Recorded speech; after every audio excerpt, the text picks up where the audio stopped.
Bonjour, donc je suis Antoine Deltour, j'ai travaillé dans un grand cabinet d'audit au Luxembourg, qui aidait les multinationales à ne quasiment pas payer d'impôts.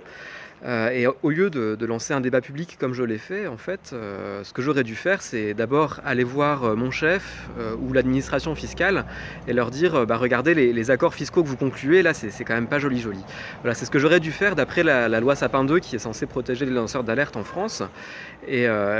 Et c'est l'erreur qui est aussi en train d'être commise au niveau de l'Union européenne, puisque donc la Commission européenne a proposé une directive qui est en train actuellement d'être discutée au Parlement européen.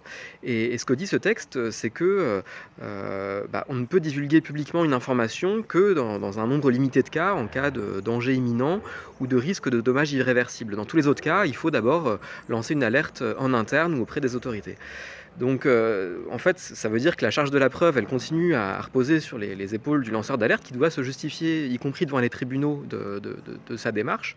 Et donc ça veut dire que les lanceurs d'alerte supportent le même risque qu'aujourd'hui, et doivent attendre l'issue d'un procès qui est parfois long, éprouvant et coûteux, comme j'en ai fait l'expérience, avant de savoir si oui ou non ils ont bien fait de s'adresser à un journaliste.